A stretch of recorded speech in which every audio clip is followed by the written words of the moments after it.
ਸਾਰਿਆਂ ਨੂੰ ਸਤਿ ਸ਼੍ਰੀ ਅਕਾਲ। ਮੇਰਾ ਨਾਮ ਰਾਜਬੀਰ ਕੌਰ ਹੈ। ਮੈਂ ਬਾਬਾ ਨਾਮਦੇਵ ਸਰਕਾਰੀ ਸੀਨੀਅਰ ਸੈਕੰਡਰੀ ਸਕੂਲ ਘੁਮਾਣ ਜ਼ਿਲ੍ਹਾ ਗੁਰਦਾਸਪੁਰ ਵਿਖੇ ਬਤੌਰ ਪੰਜਾਬੀ ਅਧਿਆਪਿਕਾ ਸੇਵਾ ਨਿਭਾ ਰਹੀ ਹਾਂ। ਅੱਜ ਅਸੀਂ 12ਵੀਂ ਜਮਾਤ ਦੇ 94ਵੀਂ ਪੰਜਾਬੀ ਵਿਸ਼ੇ ਦੇ ਪਾਠਕ੍ਰਮ ਵਿੱਚ ਸ਼ਾਮਿਲ ਸਾਹਿਤ ਬੋਧ ਪੁਸਤਕ ਵਿੱਚ ਦਰਜ ਸਾਹਿਤ ਰੂਪ ਜੀਵਨੀ ਬਾਰੇ ਗੱਲਬਾਤ ਕਰਾਂਗੇ। ਸਭ ਤੋਂ ਪਹਿਲਾਂ ਆਪਾਂ ਗੱਲ ਕਰਾਂਗੇ ਕਿ ਸਾਹਿਤ ਕਿਸ ਨੂੰ ਆਖਦੇ ਹਨ। ਸੁਹਜ ਸੁੰਦਰਤਾ ਨੂੰ ਮਾਨਣਾ ਮਨੁੱਖੀ ਸੁਭਾਅ ਹੈ।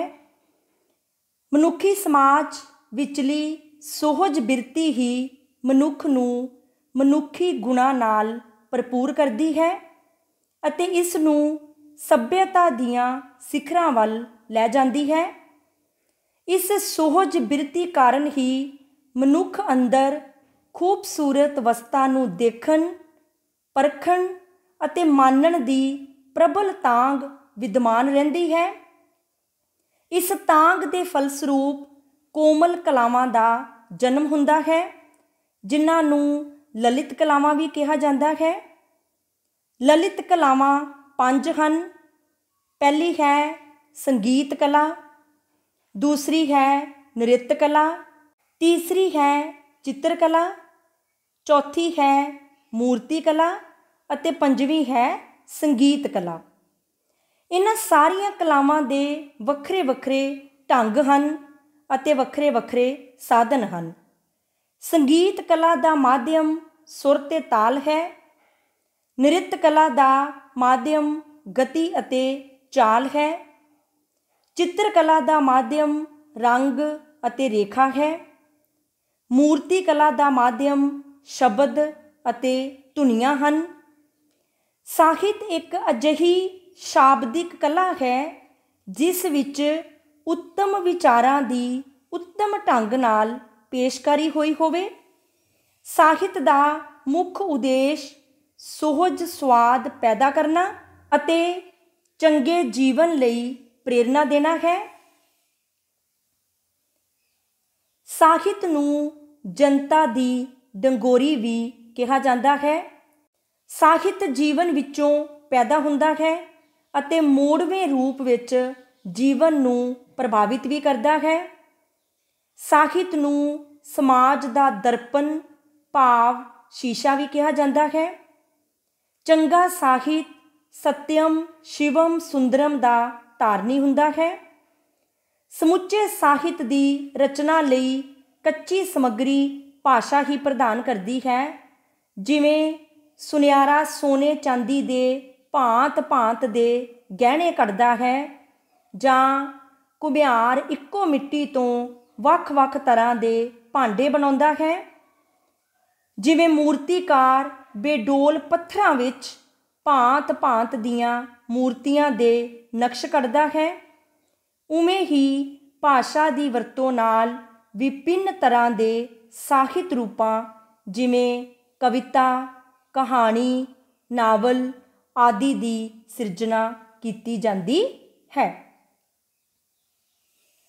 ਸੰਸਕ੍ਰਿਤ ਦੇ ਵਿਦਵਾਨਾਂ ਨੇ ਸਾਹਿਤ ਕਾਵਿ ਨੂੰ 2 ਭਾਗਾਂ ਵਿੱਚ ਵੰਡਿਆ ਹੈ, ਦ੍ਰਿਸ਼ ਕਾਵਿ ਅਤੇ ਸ਼ਰਵ ਕਾਵਿ।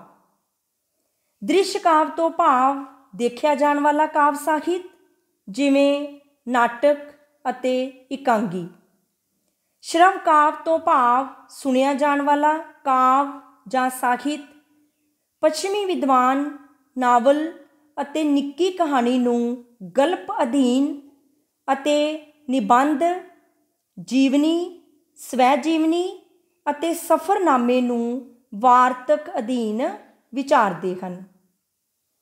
ਇਸ ਤਰ੍ਹਾਂ ਕਵਿਤਾ, ਨਾਵਲ, ਕਹਾਣੀ, ਇਕਾਂਗੀ, ਨਾਟਕ, ਨਿਬੰਧ, ਜੀਵਨੀ, ਸਵੈ ਜੀਵਨੀ ਅਤੇ ਸਫ਼ਰਨਾਮਾ ਨੂੰ ਸਾਹਿਤ ਦੇ ਪ੍ਰਮੁੱਖ ਰੂਪ ਮੰਨਿਆ ਜਾਂਦਾ ਹੈ। ਹੁਣ ਅਸੀਂ ਜੀਵਨੀ ਸਾਹਿਤ ਰੂਪ ਬਾਰੇ ਗੱਲਬਾਤ ਕਰਾਂਗੇ ਕਿ ਜੀਵਨੀ ਕੀ ਹੈ। ਜੀਵਨੀ ਵਾਰਤਕ ਦਾ ਪੁਰਾਣਾ ਰੂਪ ਹੈ। ਗੁਰੂ ਤੇ ਚੇਲੇ ਦਾ ਰਿਸ਼ਤਾ ਧਾਰਮਿਕ ਸ਼ਰਧਾ ਵਿੱਚ ਪਕੇਰਾ ਸੀ। ਸੂਝਵਾਨ ਸ਼ਿਸ਼ ਆਪਣੇ ਗੁਰੂਆਂ ਦੇ ਕਾਰਨਾਮਿਆਂ ਅਤੇ ਮਹਿਮਾ ਨੂੰ ਵਾਰਤਕ ਰਾਹੀਂ ਕਾਨੀਬੱਧ ਕਰਦੇ ਸਨ। ਪੰਜਾਬੀ ਸਾਹਿਤ ਵਿੱਚ ਜਨਮ ਸਾਖੀ ਸਾਹਿਤ, ਪਰਚੀਆਂ, ਰੇਖਾ ਚਿੱਤਰ, ਜੀਵਨੀਆਂ, ਸਵੈ ਜੀਵਨੀਆਂ, ਡਾਇਰੀ, ਸਫ਼ਰਨਾਮਾ, ਮੁਲਾਕਾਤ ਆਦਿ ਇਸੇ ਰੁਚੀ ਅਧੀਨ ਹੀ ਲਿਖਿਆ ਹੋਇਆ ਵਾਰਤਕ ਸਾਹਿਤ ਹੈ। ਪਰੰਤੂ ਜੀਵਨੀ ਕਲਾ ਦਾ ਸਾਹਿਤਕਤਾ ਨਾਲ ਜੋ ਨਵਾਂ ਗਠਬੰਧਨ ਪੈਦਾ ਹੋਇਆ ਹੈ ਉਹ ਅਜੋਕੇ ਯੁੱਗ ਦੀ ਹੀ ਦੇਣ ਹੈ। ਪੱਛਮੀ ਵਿਦਵਾਨਾਂ ਨੇ ਜੀਵਨੀ ਦੇ ਕਲਾਤਮਿਕ ਰੂਪ ਨੂੰ ਨਿਖਾਰਨ ਅਤੇ ਉਭਾਰਨ ਦਾ ਯਤਨ ਕੀਤਾ ਹੈ। ਆਮ ਸੰਕਲਪ ਦੇ ਅਨੁਸਾਰ ਜੀਵਨੀ ਕਿਸੇ ਖਾਸ ਵਿਅਕਤੀ ਦਾ ਜੀਵਨ ਬਿਰਤਾਂਤ ਹੁੰਦਾ ਹੈ, ਪਰ ਜੀਵਨੀ ਕਿਸੇ ਮਹਾਂਪੁਰਸ਼ ਦੇ ਜੀਵਨ ਚਰਿੱਤਰ ਦਾ ਇਸ ਪ੍ਰਕਾਰ ਵਰਣਨ ਹੁੰਦਾ ਹੈ ਜੋ ਆਮ ਲੋਕਾਂ ਲਈ ਇੱਕ ਰੋਸ਼ਨ ਮੁਨਾਰਾ ਬਣ ਕੇ ਆਦਰਸ਼ ਨਮੂਨਾ ਸਥਾਪਿਤ ਕਰ ਸਕੇ। ਇਸ ਵਿੱਚ ਵਿਸ਼ੇਸ਼ ਵਿਅਕਤੀ ਦੇ ਅੰਦਰਲੇ ਜੀਵਨ ਅਤੇ ਬਾਹਰਲੇ ਜੀਵਨ ਦੋਹਾਂ ਦਾ ਲੇਖਾ ਜੋਖਾ ਪੇਸ਼ ਕੀਤਾ ਜਾਂਦਾ ਹੈ। ਆਮ ਤੌਰ 'ਤੇ ਜੀਵਨੀ ਵਿੱਚ ਨਾਇਕ ਦੀ ਸਾਰੀ ਜ਼ਿੰਦਗੀ ਦੇ ਕਾਰਜਾਂ ਦਾ ਵਰਣਨ ਹੁੰਦਾ ਹੈ, ਪਰ ਕਦੇ-ਕਦੇ ਕਿਸੇ ਆਦਰਸ਼ ਨਾਇਕ ਦੇ ਜਿਉਂਦੇ ਜੀ ਉਸ ਦੇ ਜੀਵਨ ਦੇ ਕਿਸੇ ਇੱਕ ਹਿੱਸੇ ਦੀ ਵੀ ਚਰਚਾ ਹੋ ਸਕਦੀ ਹੈ। ਅਨੇਕਾਂ ਲੋਕਾਂ ਦੀਆਂ ਜੀਵਨੀਆਂ ਉਹਨਾਂ ਦੀ ਜ਼ਿੰਦਗੀ ਦੇ ਸਮੇਂ ਵਿੱਚ ਹੀ ਲਿਖੀਆਂ ਗਈਆਂ ਸਨ। ਇਸ ਲਈ ਅਜਿਹੀਆਂ ਜੀਵਨੀਆਂ ਵਿੱਚ ਸੰਪੂਰਨ ਜੀਵਨ ਦਾ ਬਿਰਤਾਂਤ ਦੇਣਾ ਸੰਭਵ ਨਹੀਂ ਹੋ ਸਕਦਾ। ਅੰਗਰੇਜ਼ੀ ਲਿਖਾਰੀ ਮਾਰਕ ਟਵੇਨ ਅਨੁਸਾਰ ਜੀਵਨੀ ਮਨੁੱਖ ਦਾ ਅਜਿਹਾ ਲਿਬਾਸ ਭਾਵ ਪੁਸ਼ਾਕ ਹੈ ਜਿਸ ਵਿੱਚ ਝਰੋਖੇ ਹੀ ਝਰੋਖੇ ਹੁੰਦੇ ਹਨ ਅਤੇ ਜਿਸ ਨੂੰ ਮਨੁੱਖ ਆਪ ਖੁਦ ਨਹੀਂ ਲਿਖ ਸਕਦਾ। ਇਸ ਲਈ ਜੀਵਨੀ ਇੱਕ ਪਰਜੀਵੀ ਕਲਾ ਹੈ। ਪਰਜੀਵੀ ਕਲਾ ਉਹ ਇਸ ਲਈ ਕਿਉਂਕਿ ਜੀਵਨੀ ਦੀ ਸਿਰਜਣਾ ਹਿੱਤ ਤੱਥਾਂ ਦੀ ਭਾਲ ਲਈ ਦੂਜੇ ਸਰੋਤਾਂ 'ਤੇ ਨਿਰਭਰ ਕਰਨਾ ਪੈਂਦਾ ਹੈ। ਜੀਵਨੀ ਕਿਸੇ ਵਿਅਕਤੀ ਵਿਸ਼ੇਸ਼ ਦੀਆਂ ਜੀਵਨ ਘਟਨਾਵਾਂ ਦਾ ਬਿਊਰਾ ਹੈ। ਜੀਵਨੀ ਵਿੱਚ ਕਿਸੇ ਦੇ ਜੀਵਨ ਦੀ ਇਸ ਤਰ੍ਹਾਂ ਪੁਨਰ ਸਿਰਜਣਾ ਕੀਤੀ ਜਾਂਦੀ ਹੈ ਜਿਸ ਤਰ੍ਹਾਂ ਉਸਨੇ ਜੀਵਨ ਜੀਵਿਆ ਹੁੰਦਾ ਹੈ। ਜੀਵਨੀ ਕਿਸੇ ਮਹਾਂਪੁਰਸ਼ ਦੇ ਅੰਦਰਲੇ ਅਤੇ ਬਾਹਰਲੇ ਸਰੂਪ ਦਾ ਕਲਾਤਮਿਕ ਨਿਰੂਪਣ ਹੈ। ਜੀਵਨੀਕਾਰ ਆਪਣੇ ਚਰਿੱਤਰ ਨਾਇਕ ਦੇ ਆਪੇ ਦੀ ਕੁੰਜੀ ਸਮਝ ਕੇ ਉਸ ਦੇ ਚਾਨਣੇ ਵਿੱਚ ਸਾਰੀਆਂ ਘਟਨਾਵਾਂ ਦਾ ਚਿੱਤਰਨ ਕਰਦਾ ਹੈ। ਜੀਵਨੀ ਘਟਨਾਵਾਂ ਦਾ ਸਥੂਲ ਵੇਰਵਾ ਨਹੀਂ ਹੈ, ਬਲਕਿ ਸਫਲ ਜੀਵਨੀ ਵਿੱਚ ਨਾਇਕ ਦੇ ਜੀਵਨ ਵਿੱਚ ਲੁਕੇ ਛਿਪੇ ਉਸ ਦੇ ਵਿਕਾਸ ਨੂੰ, ਉਸ ਦੀ ਸ਼ਖਸੀਅਤ ਦੇ ਗੁੱਝੇ ਭੇਤ ਨੂੰ ਅਤੇ ਉਸ ਦੀ ਪ੍ਰਮੁੱਖ ਜੀਵਨ ਧਾਰਾ ਨੂੰ ਖੁੱਲ੍ਹ ਕੇ ਪਾਠਕਾਂ ਦੇ ਸਾਹਮਣੇ ਸਾਕਾਰ ਕੀਤਾ ਜਾਂਦਾ ਹੈ। ਇਹ ਜੀਵਨੀ ਕਲਾ ਹੈ।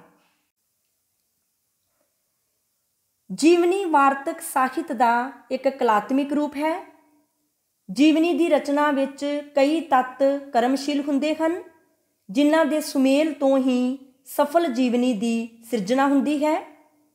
ਇਹਨਾਂ ਵਿੱਚ ਚਰਿੱਤਰ ਨਾਇਕ ਅਤੇ ਉਸ ਦੀ ਸ਼ਖਸੀਅਤ, ਘਟਨਾਵਾਂ ਅਤੇ ਤੱਥ ਤੇ ਸੱਚ ਦਾ ਅੰਤਰ ਨਿਖੇੜ, ਜੀਵਨੀਕਾਰ ਦਾ ਯੋਗਦਾਨ, ਉਸਾਰੂ ਕਲਪਨਾ, ਰਚਨਾਤਮਿਕ ਬਣਤਰ, ਸਾਹਿਤਿਕ ਬੋਲੀ ਅਤੇ ਸ਼ੈਲੀ ਆਦਿ ਤੱਤ ਖਾਸ ਕਰਕੇ ਸਰਗਰਮ ਰਹਿੰਦੇ ਹਨ ਜਿਨ੍ਹਾਂ ਦੀ ਉਚਿਤ ਯੋਜਨਾ ਨਾਲ ਜੀਵਨ ਕਲਾ ਦਾ ਸੰਗਠਨ ਹੋਂਦਸ਼ੀਲ ਹੁੰਦਾ ਹੈ।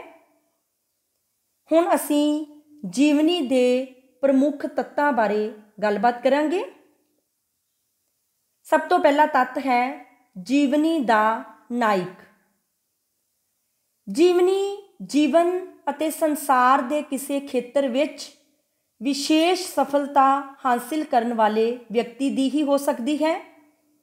ਜੀਵਨੀ ਦੇ ਨਾਇਕ ਧਾਰਮਿਕ ਆਗੂ, ਪੀਰ ਪੈਗੰਬਰ, ਗੁਰੂ, ਸੰਤ, ਮਹਾਤਮਾ ਅਤੇ ਮਹਾਨ ਸ਼ਖਸ ਹੁੰਦੇ ਹਨ। ਪੁਰਾਤਨ ਜੀਵਨੀਆਂ ਸ਼ਖਸੀ ਪੂਜਾ ਜਾਂ ਸ਼ਰਧਾ ਮਿਥਿਹਾਸਿਕ ਕਥਾਵਾਂ ਦੇ ਆਧਾਰ 'ਤੇ ਹੀ ਹੁੰਦੀਆਂ ਸਨ, ਪਰ ਆਧੁਨਿਕ ਜੀਵਨ ਵਿੱਚ ਮਹਾਂਪੁਰਖਾਂ ਦੀਆਂ ਜੀਵਨ ਘਟਨਾਵਾਂ ਦੇ ਨਵੇਂ ਅਰਥ ਲੱਭਣ ਦੇ ਯਤਨ ਕੀਤੇ ਗਏ ਹਨ। ਦੂਜਾ ਵੱਡਾ ਖੇਤਰ ਰਾਜਸੀ ਆਗੂਆਂ, ਆਜ਼ਾਦੀ ਦੇ ਸੰਗਰਾਮੀਆਂ ਦਾ ਅਤੇ ਭਾਰਤ ਦੇ ਵੀਰ ਸਪੂਤਾਂ ਦਾ ਹੈ। ਇਹ ਜੀਵਨੀਆਂ ਦੇਸ਼ ਪਿਆਰ ਦੇ ਜਜ਼ਬੇ ਨੂੰ ਉਭਾਰਨ ਅਤੇ ਨੌਜਵਾਨਾਂ ਨੂੰ ਕੌਮ ਦੀ ਖਾਤਰ ਘਾਲਾਂ ਘਾਲਣ ਦੀ ਪ੍ਰੇਰਨਾ ਦੇਣ ਦਾ ਨਿਸ਼ਾਨਾ ਅੱਖਾਂ ਸਾਹਮਣੇ ਰੱਖ ਕੇ ਲਿਖੀਆਂ ਜਾਂਦੀਆਂ ਹਨ। ਤੀਜਾ ਖੇਤਰ ਸਾਹਿਤਕਾਰਾਂ ਜਾਂ ਲੇਖਕਾਂ ਦੀਆਂ ਜੀਵਨੀਆਂ ਦਾ ਹੈ। ਇਹਨਾਂ ਦਾ ਨਿਸ਼ਾਨਾ ਜੀਵਨੀ ਦੇ ਨਾਇਕ ਦੇ ਪਿਛੋਕੜ, ਉਸ ਦੀ ਮਾਨਸਿਕ ਦਸ਼ਾ, ਜੀਵਨ ਦਰਸ਼ਨ ਦੇ ਸੋਮਿਆਂ ਅਤੇ ਪ੍ਰਤੀਬੱਧਤਾ ਦੇ ਸਿਧਾਂਤ ਨੂੰ ਲੋਕਾਂ ਸਾਹਮਣੇ ਆਦਰਸ਼ ਦੇ ਤੌਰ 'ਤੇ ਪੇਸ਼ ਕਰਨਾ ਹੁੰਦਾ ਹੈ। ਜੀਵਨ ਦਾ ਸਭ ਤੋਂ ਵੱਡਾ ਪ੍ਰਮੁੱਖ ਵਿਸ਼ਾ ਮਨੁੱਖੀ ਚਰਿੱਤਰ ਹੈ। ਮਨੁੱਖੀ ਚਰਿੱਤਰ ਕਿਸੇ ਆਦਰਸ਼ ਵਿਅਕਤੀ ਦੇ ਜੀਵਨੀ ਚਰਿੱਤਰ ਦੇ ਸਹਾਰੇ ਹੀ ਵਿਅਕਤ ਕੀਤਾ ਜਾਂਦਾ ਹੈ। ਇਸ ਲਈ ਜੀਵਨੀ ਦੀ ਚੂਲ ਦਾ ਆਸਰਾ ਕੋਈ ਸੁਪ੍ਰਸਿੱਧ ਨਾਇਕ ਹੀ ਹੁੰਦਾ ਹੈ। ਇਸ ਲਈ ਨਾਇਕ ਜੀਵਨੀ ਕਲਾ ਦਾ ਕੇਂਦਰੀ ਧੁਰਾ ਹੈ। ਇਸ ਲਈ ਨਾਇਕ ਜੀਵਨੀ ਕਲਾ ਦਾ ਕੇਂਦਰੀ ਧੁਰਾ ਹੈ। ਜੀਵਨੀ ਵਿੱਚ ਨਾਇਕ ਪ੍ਰਤੀ ਸ਼ਰਧਾ, ਆਦਰ ਦੇ ਉਸ ਦੀ ਸਮੁੱਚੀ ਸ਼ਖਸੀਅਤ ਦੇ ਵਿਕਾਸ ਨੂੰ ਵਿਗਿਆਨਿਕ ਦ੍ਰਿਸ਼ਟੀ ਤੋਂ ਪਰਖਣਾ ਹੁੰਦਾ ਹੈ। ਆਪਣੇ ਬਿਆਨ ਨੂੰ ਸੱਚ ਦੇ ਕੋਲ ਦਾ ਬਣਾਉਣ ਲਈ ਜੀਵਨੀਕਾਰ ਆਪਣੇ ਨਾਇਕ ਨੂੰ ਸਮਝਣ ਲਈ ਕਈਆਂ ਸਰੋਤਾਂ ਅਤੇ ਸੋਮਿਆਂ ਦੀ ਭਾਲ ਕਰਦਾ ਹੈ। ਉਹ ਆਪਣੇ ਨਾਇਕ ਦੀਆਂ ਚਿੱਠੀਆਂ, ਸਰਕਾਰੀ ਗਜ਼ਟਾਂ, ਖਾਨਦਾਨੀ ਪੱਤਰਾਂ, ਦੋਸਤਾਂ ਮਿੱਤਰਾਂ ਦੇ ਸਮਕਾਲੀ ਭਰੋਸੇਯੋਗ ਵਸੀਲਿਆਂ ਦਾ ਸਹਾਰਾ ਲੈਂਦਾ ਹੈ। ਜੀਵਨੀ ਸ਼ਖਸੀਅਤ, ਇਤਿਹਾਸਿਕਤਾ ਅਤੇ ਕਲਪਨਾ 'ਤੇ ਆਧਾਰਿਤ ਹੁੰਦੀ ਹੈ। ਇਹਨਾਂ ਤੱਤਾਂ ਦੇ ਸੁਮੇਲ ਤੋਂ ਹੀ ਕੋਈ ਸਫਲ ਜੀਵਨੀ ਹੋਂਦ ਵਿੱਚ ਆਉਂਦੀ ਹੈ।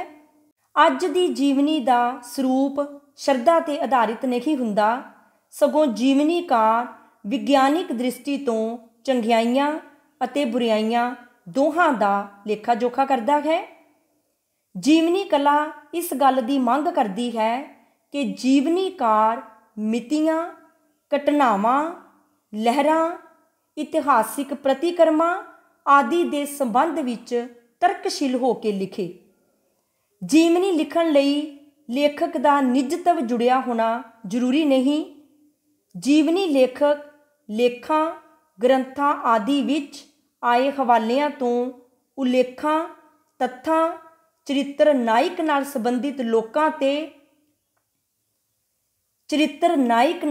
ਸੰਬੰਧਿਤ ਲੋਕਾਂ ਅਤੇ ਹੋਰ ਮਿਲਦੀ ਸਮੱਗਰੀ ਦੇ ਸਹਾਰੇ ਨਾਲ ਨਾਇਕ ਦੀ ਸ਼ਖਸੀਅਤ ਬਾਰੇ ਲਿਖ ਸਕਦਾ ਹੈ।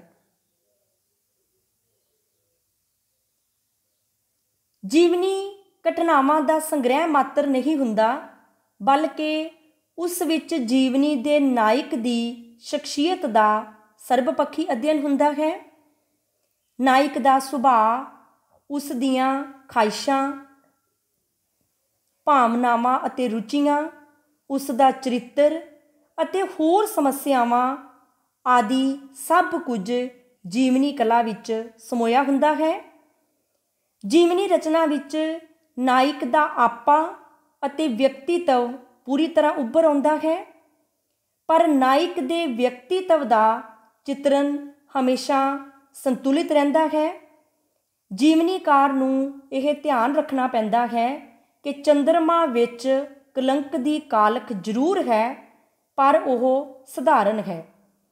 ਚੰਨ ਦੀ ਚਾਨਣੀ ਵਿੱਚ ਕਾਲੇ ਕਲੰਕ ਦੀ ਹੋਂਦ ਸੰਤੁਲਨ ਨਿਸ਼ਾਨੀ ਹੈ। ਨਾਇਕ ਦਾ ਚਿਤਰਨ ਸਾਰੀਆਂ ਚੰਗਿਆਈਆਂ ਅਤੇ ਬੁਰਾਈਆਂ ਸਮੇਤ ਹੁੰਦਾ ਹੈ। ਹਮਦਰਦੀ ਅੰਨੀ ਸ਼ਰਧਾ ਤੋਂ ਵੱਖਰੀ ਸ਼ੈ ਹੈ। ਅੰਨੀ ਸ਼ਰਧਾ ਦੋਸ਼ਾਂ ਨੂੰ ਵੀ ਗੁਣ ਸਮਝਦੀ ਹੈ। ਹਮਦਰਦੀ ਦੋਸ਼ਾਂ ਨੂੰ ਦੋਸ਼ ਹੀ ਸਮਝਦੀ ਹੈ। ਉਸ ਦਾ ਮਜ਼ਾਕ ਨਹੀਂ ਉਡਾਇਆ ਜਾਂਦਾ। ਮਹਾਂਪੁਰਸ਼ ਦੀ ਕੋਈ ਇੱਕ ਅੱਧੀ ਬੁਰਾਈ ਉਸ ਦੇ ਮਹਾਨ ਗੁਣਾਂ ਵਿੱਚ ਇਸ ਤਰ੍ਹਾਂ ਛਿਪ ਜਾਂਦੀ ਹੈ ਜਿਵੇਂ ਚੰਨ ਦੀਆਂ ਕਿਰਨਾਂ ਵਿੱਚ ਉਸ ਦਾ ਕਲੰਕ ਛਿਪ ਜਾਂਦਾ ਹੈ। ਮਨੁੱਖ ਦੀਆਂ ਕਮਜ਼ੋਰੀਆਂ ਉਸ ਦੀ ਸੰਤੁਲਿਤ ਸ਼ਖਸੀਅਤ ਦੇ ਚਿੰਨ੍ਹ ਹਨ, ਜਿਨ੍ਹਾਂ ਦੇ ਕਾਰਨ ਨਾਇਕ ਦੇ ਚਰਿੱਤਰ ਵਿੱਚ ਯਥਾਰਥਿਕਤਾ ਝਲਕਦੀ ਹੈ। ਜੀਵਨੀ ਨਾਇਕ ਦੇ ਸਾਹਮਣੇ ਸਾਰਾ ਸੰਸਾਰ ਵਿਛਿਆ ਹੁੰਦਾ ਹੈ, ਜਿਸ ਵਿੱਚ ਉਸ ਦਾ ਆਦਰਸ਼ ਨਾਇਕ ਉਮਰ ਭਰ ਵਿਚਰਿਆ ਹੁੰਦਾ ਹੈ। ਪਰ ਇਸ ਸੰਸਾਰ ਵਿੱਚ ਹਜ਼ਾਰਾਂ ਉੱਗੜ ਦੁੱਗੜੀਆਂ ਅਤੇ ਬੇਨੇਮੀਆਂ ਘਟਨਾਵਾਂ ਵਾਪਰਦੀਆਂ ਹਨ ਅਤੇ ਅਣਗਿਣਤ ਤੱਥਾਂ ਦੇ ਅਡੰਬਰ ਢੇਰੀ ਹੁੰਦੇ ਹਨ। ਜੀਵਨੀਕਾਰ ਇਹਨਾਂ ਫਜ਼ੂਲ ਅਡੰਬਰੀ ਜੱਗ ਬੀਤੀਆਂ ਵਿੱਚੋਂ ਅਜਿਹੇ ਸਾਰੇ ਤੱਤਾਂ ਦੀ ਭਾਲ ਕਰਦਾ ਹੈ ਜੋ ਉਸ ਦੀ ਕਲਪਨਾ ਅਤੇ ਜੀਵਨ ਦ੍ਰਿਸ਼ਟੀ ਦੇ ਨੇੜੇ ਹੁੰਦੇ ਹਨ ਅਤੇ ਜਿਨ੍ਹਾਂ ਨੂੰ ਉਹ ਆਪਣੇ ਨਾਇਕ ਦੀ ਆਦਰਸ਼ ਜ਼ਿੰਦਗੀ ਦੇ ਸਹਾਰੇ ਲੋਕਾਂ ਸਾਹਮਣੇ ਰੱਖਣਾ ਲੋਚਦਾ ਹੈ। ਜੋ ਕੁਝ ਪ੍ਰਤੱਖ ਹੈ ਉਹ ਜੀਵਨੀ ਨਹੀਂ ਹੈ, ਬਲਕਿ ਜੋ ਪ੍ਰਤੱਖ ਦੇ ਪਿੱਛੇ ਲੁਕਵੇਂ ਤੌਰ 'ਤੇ ਗਤੀਸ਼ੀਲ ਹੋ ਰਿਹਾ ਹੈ ਉਹ ਹੀ ਜੀਵਨੀਕਾਰ ਦੀ ਅਸਲੀ ਭਾਲ ਹੈ। ਇਸ ਲਈ ਜੀਵਨੀ ਲੇਖਕ ਦੇ ਸਾਹਮਣੇ ਸਮੱਸਿਆ ਨਾਇਕ ਦਾ ਜੀਵਨ ਬਿਉਰਾ ਨਹੀਂ ਹੈ, ਸਗੋਂ ਸਮੱਸਿਆ ਤਾਂ ਤੱਥਾਂ ਵਿੱਚੋਂ ਸੱਚ ਦੀ ਭਾਲ ਕਰਨਾ ਹੈ। ਇਹੋ ਸੱਚ ਹੀ ਆਮ ਵਿਅਕਤੀ ਨਾਲੋਂ ਮਹਾਨ ਵਿਅਕਤੀ ਨੂੰ ਨਿਖੇੜਦਾ ਹੈ ਅਤੇ ਇਸ ਸੱਚ ਦੇ ਆਸਰੇ ਨਾਲ ਮਨੁੱਖੀ ਚਰਿੱਤਰ ਨੂੰ ਲੱਭਿਆ ਜਾਂਦਾ ਹੈ। ਚੰਗੀ ਜੀਵਨੀ ਵਿੱਚ ਲੇਖਕ ਹਮੇਸ਼ਾ ਸੱਚ ਦੇ ਨੇੜੇ ਰਹਿੰਦਾ ਹੈ। ਲੇਖਕ ਆਪਣੀ ਸਮਝ ਅਨੁਸਾਰ ਸੱਚ ਦੀ ਭਾਲ ਕਰਦਾ ਹੈ ਜੋ ਮਾਨਵੀ ਵਰਤਾਰੇ ਲਈ ਸੱਚਾ ਆਦਰਸ਼ ਬਣ ਨਿਬੜਦਾ ਹੈ। ਜੀਵਨੀ ਦਾ ਇਹ ਪਸਾਰ ਆਲੋਚਨਾ ਦੀ ਹੱਦ ਨੂੰ ਜਾ ਛੂੰਹਦਾ ਹੈ। ਜੀਵਨੀ ਜੀਵਨ ਦੀ ਆਲੋਚਨਾ ਹੀ ਤਾਂ ਹੈ ਜਿਸ ਵਿੱਚ ਨਾਇਕ ਦੀਆਂ ਜੀਵਨ ਘਟਨਾਵਾਂ ਤੋਂ ਜੀਵਨ ਦਾ ਸੱਚ ਵੱਖਰਾ ਕਰਨਾ ਪੈਂਦਾ ਹੈ। ਓਪਰੇ ਤੌਰ 'ਤੇ ਦਿਖਾਈ ਦੇਣ ਵਾਲੇ ਰੂਪ ਨੂੰ ਦਿਖਾ ਕੇ ਹੀ ਜੀਵਨੀ ਲੇਖਕ ਬਸ ਨਹੀਂ ਕਰਦਾ, ਉਹ ਉਸ ਓਪਰੇ ਉਛਾੜ ਨੂੰ ਲਾ ਕੇ ਉਸ ਦੇ ਹੇਠ ਛਿਪੇ ਅੰਤਰ ਆਤਮਾ ਦੇ ਸੱਚ ਸਰੂਪ ਨੂੰ ਪ੍ਰਕਾਸ਼ਮਾਨ ਕਰਦਾ ਹੈ। ਅੰਤਰ ਸੱਚ ਜਿੰਨਾ ਪ੍ਰਕਾਸ਼ਮਾਨ ਹੋਵੇਗਾ, ਜੀਵਨੀ ਕਲਾ ਓਨੀ ਪ੍ਰਭਾਵਸ਼ਾਲੀ ਅਤੇ ਲੋਕ ਪਿਆਰੀ ਹੋਵੇਗੀ। ਜੀਵਨੀ ਦੀ ਰਚਨਾ ਵਿੱਚ ਜੀਵਨੀਕਾਰ ਦਾ ਬਹੁਤ ਵੱਡਾ ਯੋਗਦਾਨ ਹੁੰਦਾ ਹੈ। ਭਾਵੇਂ ਜੀਵਨੀ ਦੇ ਲਿਖਣ ਅਤੇ ਰਚਨਾ ਕਰਨ ਵਿੱਚ ਲੇਖਕ ਪੂਰੀ ਤਰ੍ਹਾਂ ਹਾਜ਼ਰ ਰਹਿੰਦਾ ਹੈ, ਪਰ ਜੀਵਨੀ ਦੇ ਪਾਠ ਵਿੱਚ ਉਹ ਅਕਸਰ ਗੈਰ ਹਾਜ਼ਰ ਰਹਿੰਦਾ ਹੈ। ਉਹ ਇੱਕ ਵਿੱਥ 'ਤੇ ਖੜ੍ਹਾ ਹੋਇਆ ਨਾਇਕ ਦਾ ਵਰਣਨ ਕਰੀ ਜਾਂਦਾ ਹੈ। ਉਹ ਆਪਣੀ ਗੈਰ ਹਾਜ਼ਰੀ ਵਿੱਚ ਹੀ ਹਾਜ਼ਰ ਹੋਣ ਅਤੇ ਵਧੇਰੇ ਅਨੁਸ਼ਾਸਨ ਕਾਇਮ ਰੱਖਦਾ ਹੈ। ਇਸ ਲਈ ਜੀਵਨੀ ਲੇਖਕ ਦੇ ਕਈ ਕਰਤੱਵ ਹਨ। ਜੀਵਨੀਕਾਰ ਦਾ ਪਹਿਲਾ ਕਰਤੱਵ ਇਤਿਹਾਸ, ਕਲਪਨਾ ਅਤੇ ਸਾਹਿਤਿਕ ਸ਼ੈਲੀ, ਇਹਨਾਂ ਤਿੰਨਾਂ ਵਿੱਚ ਇੱਕ ਸੁਮੇਲ ਸਥਾਪਿਤ ਕਰਨਾ ਹੁੰਦਾ ਹੈ, ਕਿਉਂਕਿ ਜੀਵਨੀ ਦੀ ਸਿਰਜਣਾ ਲਈ ਇਤਿਹਾਸ ਘਟਨਾਵਾਂ ਪ੍ਰਦਾਨ ਕਰਦਾ ਹੈ। ਇਹ ਜੀਵਨੀ ਕਲਾ ਹੀ ਹੈ ਜਿੱਥੇ ਇਤਿਹਾਸ ਅਤੇ ਸਾਹਿਤ ਦਾ ਉੱਤਮ ਸੁਮੇਲ ਦ੍ਰਿਸ਼ਟੀਗੋਚਰ ਹੁੰਦਾ ਹੈ। ਇਸ ਦ੍ਰਿਸ਼ਟੀ ਤੋਂ ਜੀਵਨੀਕਾਰ ਨੂੰ ਰਸਮੀ ਤੌਰ 'ਤੇ ਨਾਇਕ ਦੀ ਰੂਹ ਨਾਲ ਜੁੜਿਆ ਹੋਣਾ ਚਾਹੀਦਾ ਹੈ। ਉਸ ਨੂੰ ਨਾਇਕ ਇਕਸੁਰ ਹੋਣਾ ਚਾਹੀਦਾ ਹੈ, ਤਾਂ ਹੀ ਜਾ ਕੇ ਉਹ ਜੀਵਨੀ ਦੀ ਸੁਭਾਵਿਕ ਅਤੇ ਸਹਿਜ ਸਿਰਜਣਾ ਕਰ ਸਕਦਾ ਹੈ। ਜੀਵਨੀਕਾਰ ਦਾ ਦੂਸਰਾ ਕਰਤੱਵ ਇਹ ਹੈ ਕਿ ਉਹ ਸੁਹਿਰਦ, ਸੁਤੰਤਰ ਅਤੇ ਨਿਰਪੱਖ ਰਹਿੰਦਾ ਹੋਇਆ ਆਪਣੇ ਨਾਇਕ ਜੀਵਨੀ ਦੇ ਮੁੱਖ ਪਾਤਰ ਦੀ ਸ਼ਖਸੀਅਤ ਨੂੰ ਅਨੇਕਾਂ ਪਸਾਰਾਂ ਵਿੱਚ ਚਿਤਰਿਤ ਕਰਦਾ ਹੈ। ਕਲਪਨਾ ਸ਼ਕਤੀ ਦਾ ਸਹਾਰਾ ਲੈ ਕੇ ਆਪਣੇ ਨਾਇਕ ਦੀ ਸ਼ਖਸੀਅਤ ਨੂੰ ਸਿਰਫ ਇੰਨਾ ਹੀ ਸਜਾਉਂਦਾ ਤੇ ਚਮਕਾਉਂਦਾ ਹੈ ਕਿ ਉਸ ਦੀ ਅਸਲੀ ਤਸਵੀਰ ਧੁੰਦਲੀ ਨਾ ਹੋ ਜਾਵੇ ਅਤੇ ਨਾਇਕ ਦਾ ਮੂਰਤੀ ਬਿੰਬ ਵੀ ਟੁੱਟ ਨਾ ਜਾਵੇ। ਜੀਵਨੀਕਾਰ ਤਾਂ ਉਸ ਪਿਆਰੀ ਮਾਂ ਦੀ ਤਰ੍ਹਾਂ ਹੈ ਜੋ ਆਪਣੇ ਬਾਲ ਭਗਵਾਨ ਬੱਚੇ ਨੂੰ ਨੁਹਾ ਧੁਆ ਕੇ ਤੇ ਸੋਹਣੇ ਕੱਪੜਿਆਂ ਨਾਲ ਸਜਾ ਕੇ ਸਮਾਜ ਵਿੱਚ ਭੇਜਦੀ ਹੈ, ਪਰ ਮਾਂ ਦੀ ਕਲਪਨਾ ਸਜਾਵਟ ਤੱਕ ਹੀ ਰਹਿੰਦੀ ਹੈ, ਬੱਚੇ ਦੇ ਅਸਲੀ ਸਰੂਪ ਨੂੰ ਨਹੀਂ ਬਦਲ ਸਕਦੀ। ਇਸੇ ਤਰ੍ਹਾਂ ਲੇਖਕ ਦੀ ਕਲਪਨਾ ਨਾਲ ਆਪਣੇ ਚਰਿੱਤਰ ਨਾਇਕ ਦੇ ਵਿਅਕਤੀਤਵ ਦੁਆਲੇ ਇੰਨੀ ਹੀ ਲਿਸ਼ਕ ਪੁਸ਼ਕ ਖਿਲਾਰਦਾ ਹੈ ਕਿ ਉਸ ਦੀ ਅਸਲੀਅਤ ਓਲੇ ਨਾ ਹੋ ਜਾਵੇ।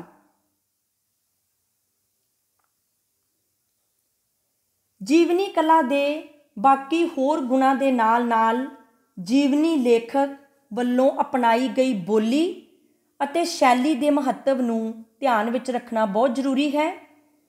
ਪਰਪੱਕ ਸ਼ੈਲੀ ਆਮ ਸਧਾਰਨ ਚਰਿੱਤਰ ਨਾਇਕ ਦੀ ਜੀਵਨੀ ਨੂੰ ਵੀ ਰੋਚਕ ਅਤੇ ਰਸਦਾਇਕ ਬਣਾ ਦਿੰਦੀ ਹੈ।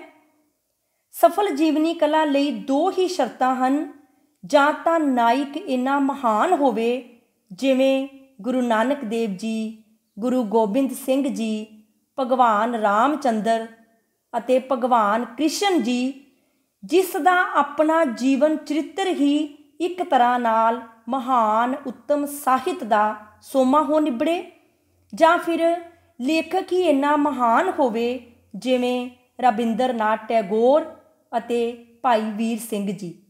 ਇਸ ਲਈ ਜੀਵਨੀ ਦੀ ਸਫਲਤਾ ਸ਼ੈਲੀ ਦੀ ਸਫਲਤਾ 'ਤੇ ਨਿਰਭਰ ਕਰਦੀ ਹੈ।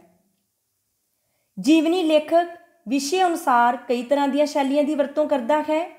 ਕਿਤੇ ਉਹ ਵਰਣਨਾਤਮਿਕ ਸ਼ੈਲੀ ਵਰਤਦਾ ਹੈ, ਜਿੱਥੇ ਉਸਨੇ ਨਿਆਇਸ਼ੀਲ ਬਣ ਕੇ ਨਾਇਕ ਦੇ ਜੀਵਨ ਦੀਆਂ ਕਈ ਘਟਨਾਵਾਂ ਬਿਆਨ ਕਰਨੀਆਂ ਹੁੰਦੀਆਂ ਹਨ, ਅਤੇ ਸਮੇਂ ਤੇ ਸਥਾਨ ਦੇ ਨਾਲ ਸਮਾਜਿਕ ਅਤੇ ਸੱਭਿਆਚਾਰਿਕ ਵਾਤਾਵਰਣ ਦਾ ਵੀ ਵਰਣਨ ਕਰਨਾ ਹੁੰਦਾ ਹੈ।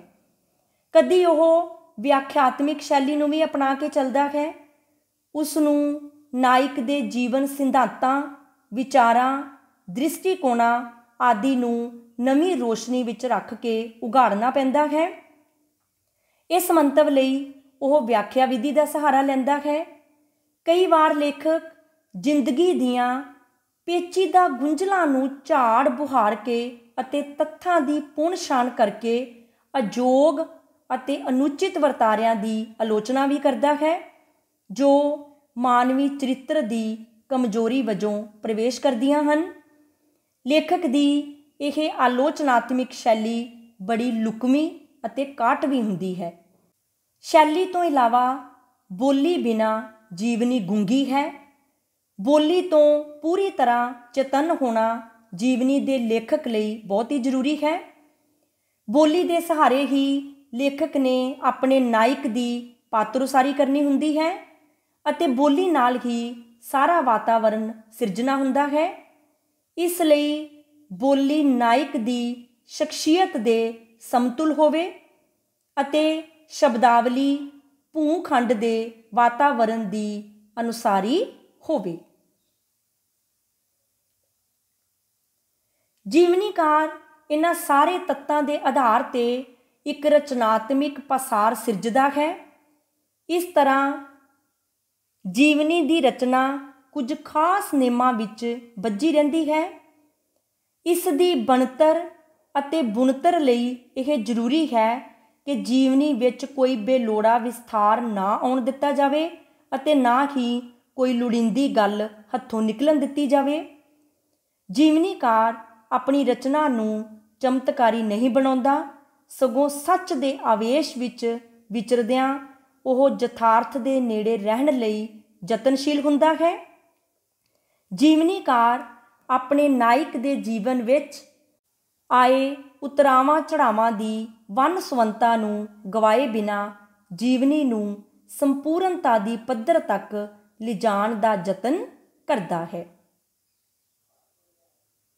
ਪੰਜਾਬੀ ਦੇ ਲੇਖਕਾਂ ਨੇ ਉੱਘੇ ਨੇਤਾਵਾਂ ਅਤੇ ਇਤਿਹਾਸਿਕ ਵਿਅਕਤੀਆਂ ਦੀਆਂ ਜੀਵਨੀਆਂ ਲਿਖੀਆਂ, ਜਿਨ੍ਹਾਂ ਵਿੱਚੋਂ ਦੁਰਲੱਭ ਸਿੰਘ ਲਿਖਿਤ ਮਾਸਟਰ ਤਾਰਾ ਸਿੰਘ, ਸੁਭਾਸ਼ ਚੰਦਰ ਬੋਸ ਲਿਖਿਤ ਨਿਰਭੈ ਯੋਧਾ, ਮੌਲਾਨਾ ਆਜ਼ਾਦ ਲਿਖਿਤ ਅਬੁਲ ਕਲਾਮ ਆਜ਼ਾਦ ਨਾਵਾਂ ਹੇਠ ਛਪੀਆਂ।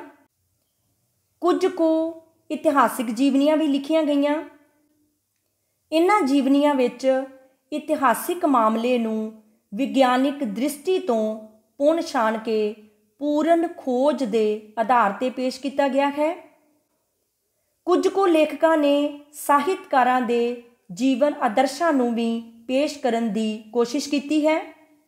ਪੰਜਾਬੀ ਸਾਹਿਤ ਦੇ ਖੋਜਾਰਥੀਆਂ ਵਿੱਚ ਪ੍ਰਸਿੱਧ ਸਾਹਿਤਕਾਰਾਂ ਦੇ ਜੀਵਨ ਤੇ ਰਚਨਾ ਵਿਸ਼ੇ ਨਾਲ ਸੰਬੰਧਿਤ ਕਾਰਜ ਪ੍ਰਤੀ ਵਿਸ਼ੇਸ਼ ਰੁਝਾਨ ਹੈ। ਇਸ ਤੋਂ ਇਲਾਵਾ ਵਿਗਿਆਨ, ਧਰਮ, ਸਮਾਜ ਸੇਵਾ, ਰਾਜਨੀਤੀ ਦੇ ਖੇਤਰ ਨਾਲ ਸੰਬੰਧਿਤ ਵਿਅਕਤੀਆਂ ਦੀਆਂ ਜੀਵਨੀਆਂ ਵੀ ਲਿਖੀਆਂ ਗਈਆਂ ਹਨ। ਇਹ ਸੀ ਸਾਹਿਤ ਦਾ ਰੂਪ ਜੀਵਨੀ। ਜੀਵਨੀ ਕਿਸੇ ਵਿਅਕਤੀ ਵਿਸ਼ੇਸ਼ ਦੇ ਜੀਵਨ ਵਿੱਚ ਵਾਪਰੀਆਂ ਘਟਨਾਵਾਂ ਦਾ ਬਿਉਰਾ ਹੈ।